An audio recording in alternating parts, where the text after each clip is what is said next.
Good afternoon, everyone. Thank you so much for being with us. We are going to get started with our lunchtime lecture for today with Sheryl Woodruff, Deputy Director of the Conservancy, the history of half-freed slaves at Washington Square Park. For those of you who haven't attended one of these lectures before or aren't super familiar with the webinar format of Zoom, if you would like to ask any questions, you can use either the chat box where Sheryl has sent a welcome message. There's also a Q&A function. You can submit questions there. We will take questions at the end. So just keep putting them in there as you get them. And when Sheryl's finished with her presentation, we'll get to all of your questions. All right, and with that, I'm going to pass it off to Sheryl. Thank you so much, Grace. Welcome, everyone. It is really my pleasure to speak with you today on this topic. It is really one of my favorite things to talk about when I think about the history of the area that became Washington Square. Just to start things off, we've been doing these lunchtime lectures since May, and I'd like to just see how many of you have attended a lecture before. So I have just popped up a poll here, and I have said, yes, I love them. I hope that you all are loving them. I didn't give you a chance to say just, meh. So I'll just give it another 10 seconds here for you to participate. Oh, so we have a lot of, it looks like we have a lot of newbies. All right, just a few more seconds if you haven't participated yet. And I'll just share that for you. So yeah, we have a lot of folks here who are new. So welcome, and we do hope you enjoy it. Just so you know, we do keep it to half an hour, because I know a lot of you are have other places, and maybe not places, but things you have to do. So in our talk today, I just want to share with you really the story of two individuals. And I have called these individuals half-freed slaves, and I'll talk a little bit more about why I use that term a little bit later into the talk. But they lived in what was New Amsterdam in the mid-1600s, and they farmed the land that would become Washington Square Park. And their names, Anthony Portuguese and Manuel Trumpeter. So this is my favorite thing to talk about, thinking about past moments, the land that would become the park. So I just kind of want to talk a little bit about why I find this so compelling. One, I think it's really important in telling the story about what life was like in New Amsterdam, the Dutch colony that would eventually become New York City. Two, I think it's really interesting to describe the landscape of what Washington Square Park would become. For instance, how its geographic features and its location relative to the settled colony plays such a large role in why this site eventually becomes a park. And three, I love this subject because the documentation is just so interesting. The sources where we get this material from that are actually available to help us explore the lives of really two people you wouldn't expect to kind of be a part of the historical record. So that gets me excited as well. So this might have been when you saw the title, this might have been surprising. So I'm going to launch one more poll. I'm interested in hearing, and sorry, I'm doing two things at once. So give me a second while I pull up that other poll. I'm interested in hearing about if anyone knew about this subject before they read the title and decided to join, that there was a robust community of Black people in the area known as Land of the Blacks. So I'll give you just a few more seconds to participate.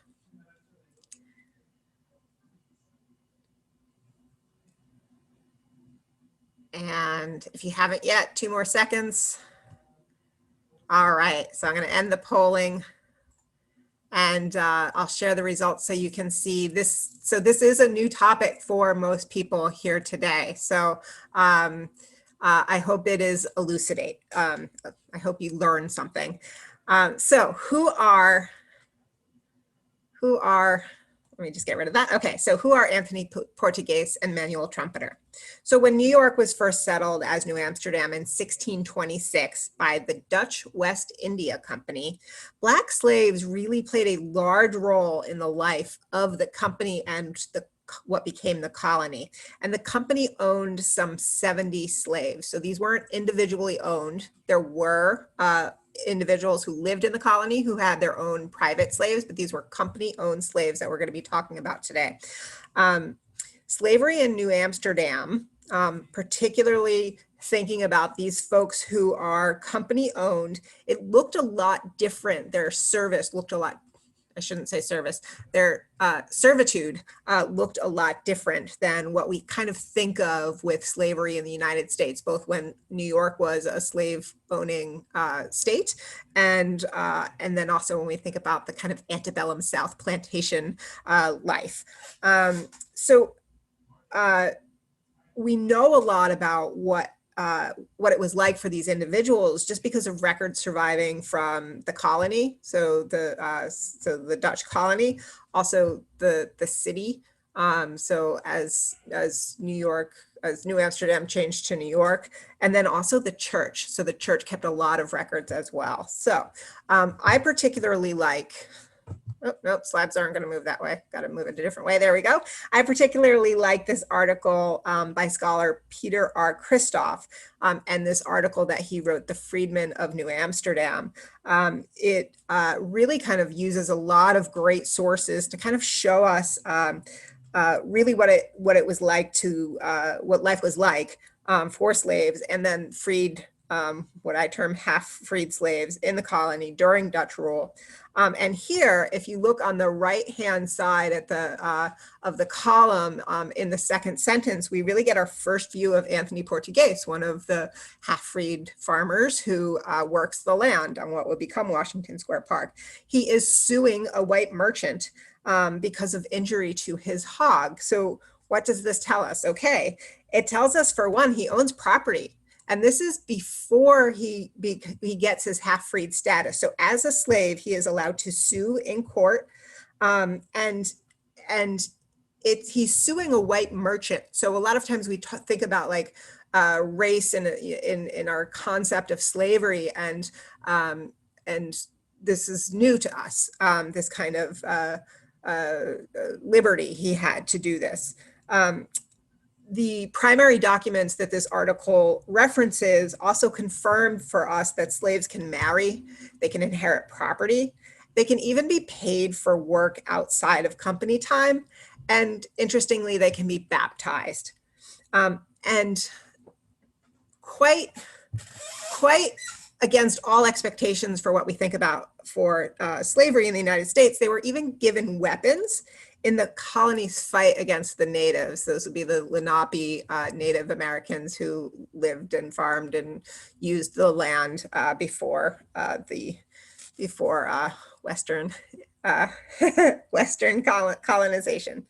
So documents show that William Kieft, he was the 5th director of New Netherland, and he was a director of the West India Company. And this is how like colony and company kind of conflate.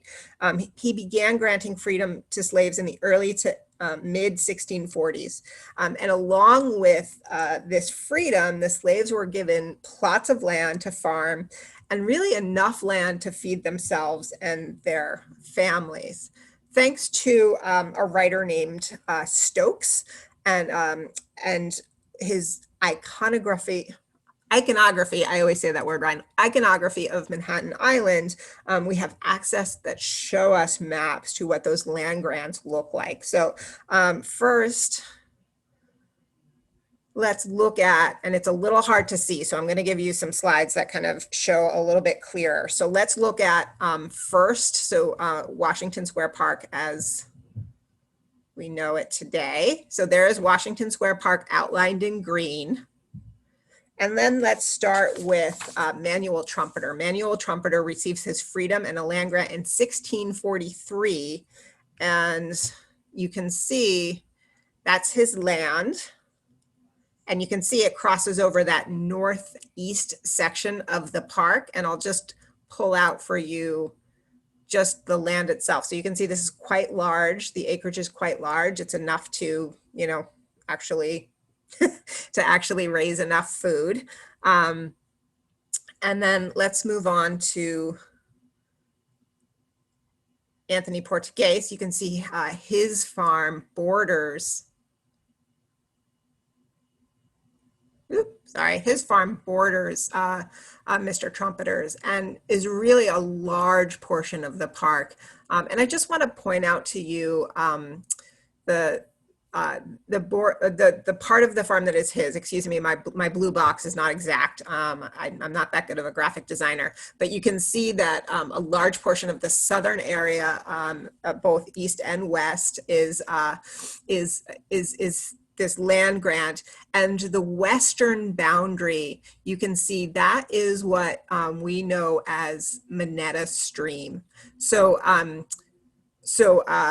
sure you've heard about it before, but Moneta Stream is a natural water course, and we see it. We hear about it today. So this is just a natural border for his farmland to have. And I apologize. I just got a message that my internet is breaking up. Grace, can you tell me, is it any better at this point? I'm not sure there's much I can do, but Grace is sending me a chat. Let's see. Okay, it's not any better. Grace no, I don't think it's you. I do believe it is my internet. Let's see. We're at 12:42. Speak a little bit slower. Sure. Just in case, that way if it breaks, there's a chance to catch up. Okay. All right. So again, this is we're looking at Anthony Portuguese's land. The western border of his land is Moneta Stream, which is a natural water course that eventually, as Washington Square Park changes from a potter's field to a park, gets diverted by the city. And I'm just gonna, okay, not everyone sees I'm breaking up. That's good, great. All right, so now let's talk about this concept of half-free. So why this term? And again, this is my term. I do consider myself a fairly decent historian, but I want to explain why. So Joan Geismar, who is an archaeologist, and she was tasked by the city with completing an archaeological report and dig during the park's most recent renovation. She uses the term indentured servant, and I love Joan. Her scholarship is just amazing, and I've learned so much from the park about her scholarship and her work. But indentured servant to me is really a different type of term than slave or freed slave, and in this case, half-freed. You know, an indentured servant is usually tied to length of service. Trumpeter and Portuguese and other former slaves granted freedom, they had a lot more stipulations put upon their freedom. So first off, they started as slaves. They didn't get captured and then forced into service with a length of time attached to it. It was, you know, ostensibly for life, and they were considered property, whereas indentured servants were considered servants. They were, once they were given this freedom, they were required to give a number of crops and animals back to the company each year. So for instance, one fat hog and a certain number of bushels of wheat. And so that one stipulation there kind of really changes things a lot. You know, they have some monetary stipulations put on them. They could also be called into the service of the West India Company really at any time. So they could be called back into service. So you're going to stop farming your land. You need to come and help us with this, although they would be paid for that service. And then while they were given freedom, and this to me is really the clincher where I think that half-free status is really right. Their children and their spouses were not automatically free. So to me, that really kind of tips it off into being this whole new different kind of like kind of quality of not quite free. They could, which is, you know, a plus, they could purchase the freedom of their loved ones. And we know that for some folks that they actually were able to do that over the course of their life. I don't have the records for Anthony or Manuel in this case, but other slaves of the company were able to do this. I'd also like to add that Peter Stuyvesant, who is the last director of the colony before the English came and took over in 1664, and what was probably the most peaceful transition of power ever, he freed all the remaining company slaves with little stipulation because he knew that the English were coming and that they really wouldn't be able to defend what at that point was really a colony and not just a company town. So I just want to think a little bit about morality here. I think it could be very easy for us to think, oh, you know, the Dutch, like they had this different conception of slavery and a company. Oh, you know, that's amazing that we wouldn't expect a company to be so generous today, at least in this United States. But I really want to think about how we frame this in kind of our historical thinking. So Mr. Christoph, Peter Christoph, who the article we looked at above, he reminds us that the surviving and this is a quote, the surviving documents give us little to work with in determining the motives of the corporate mind. So as we conclude, I'd just like to dwell on that for a moment. We are looking at a very particular period of time in a very particular geographic location. So some things that might tempt the colony to do this other than just generosity or morality, you know, the company really, and even the colony really needed food. And I think the ability to have some food each year could have been a real motive for the freeing and the land grants. You know, New Amsterdam is really founded as a company town. It's really built on trade. So the fur trade really dominates their business at this time. And so less people were farming here. You know, they weren't coming here to make a new life and, you know, get land, and they were coming here to be traders. So food could have been a very necessary kind of push to having this type of policy. It might also be a good way for them to do business. So keeping the laborers happy and maybe docile could have been, you know, advantageous for them. And even safety might have played a role. And this just takes me to my last slide. Sorry, my mouse never wants to change the slide. There we go. So I want to look at what is called the Ratzer Map. This was created in 1767.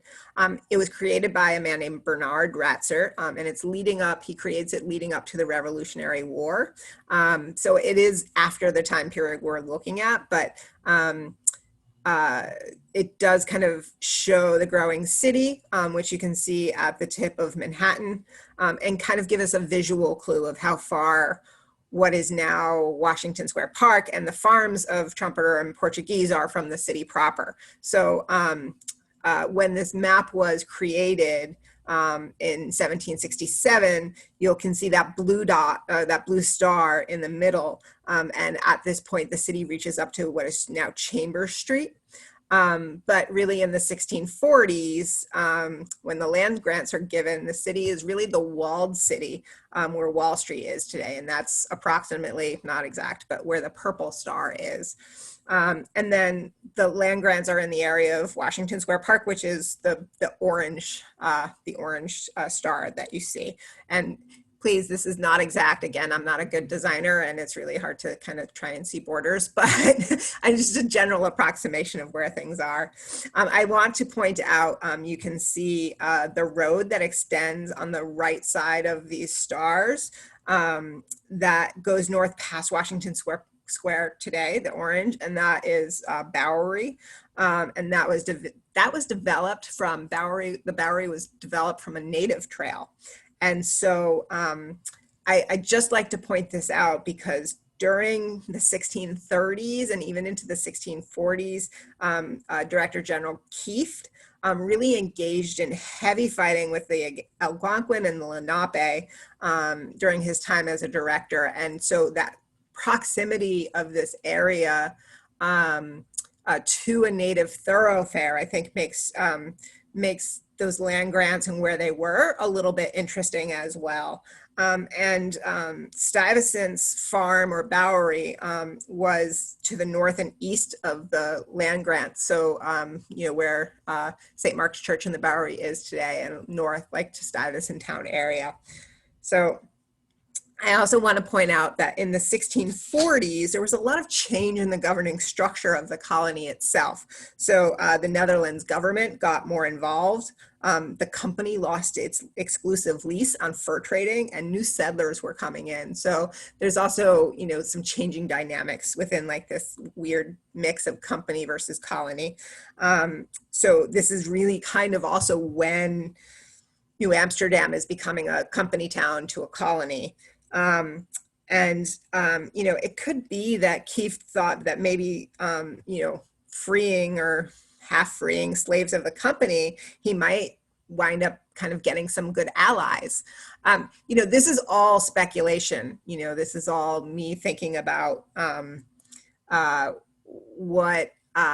what could have been some of the motives of the company. I don't think we will ever know, but I do want to just put it in a general perspective. We're thinking about how different it looked at that time to kind of how we perceive slavery in what becomes New York City and the United States eventually. So I just want to ruminate a little bit on what life would have been like. I also like to always think about when you're standing in, we can't do that now, or at least we can't do it together. But if you stood in Washington Square Park today and you kind of closed your eyes, you would hear a lot of noise. So there would be musicians, there would be people talking, there would be car traffic. This, when you think about the from the purple star to the orange star, how far apart the town and the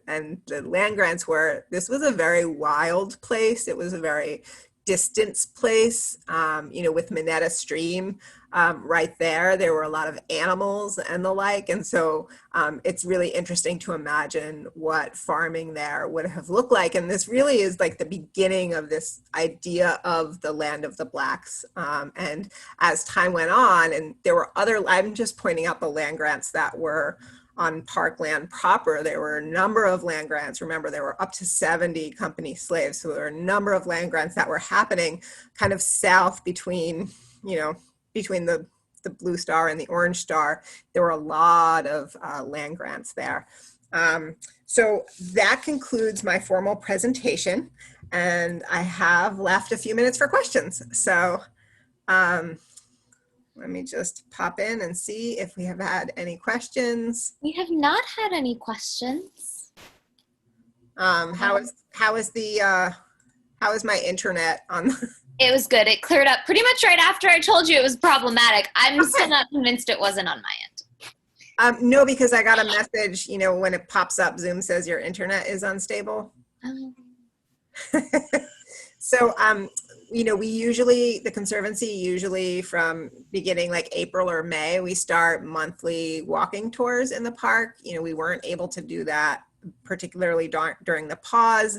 And as things opened up, we decided to, that we really couldn't do it in a way that, was kept people like far enough apart and was safe. But this is one of the kind of stops I make when I give a tour.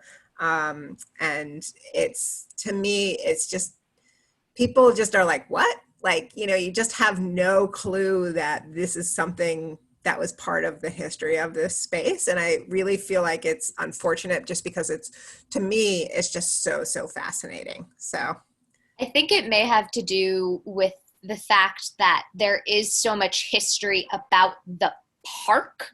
Mm-hmm. You could go on for ages about the history since it became that structured public space. Mm-hmm. That I think sometimes people don't go further back than that. They forget that it wasn't always, Washington Square Park, not always Washington, military parade ground. Not always Potter's Field. Land. Yes, yeah. So I saw us, thank you, and I saw a question coming up. Oh, how can I watch past recordings? Grace, I'll let you answer that one. Very good question. They are available all on our YouTube page, which I will put into the chat so you can find them. But we post the recordings right after the lecture. So this one will be up later today, and all of our previous ones are available there as well. Well, great. Well, thank you everyone for joining us. It looks like we have answered our one question. Sorry, I'm just like, oh my gosh, I didn't spark ideas, so I feel like I failed you. But great. Or it means that you were so thorough that you answered all questions before they came up. There we go. Well, I like that. YouTube. Oh, well, there we go. YouTube. Okay, so our next lunchtime lecture, Grace, if you could remind people of when that is. Do we have a topic it will yet? be next Thursday, or 2 Thursdays from now, which I'm going to look at the calendar, is October 15th, same time. And you'll get an email after this with a link to be able to register for that one. Great. Well, thanks everyone so much. Have a great rest of your day, and we'll see you soon. Thank you, everyone. Bye.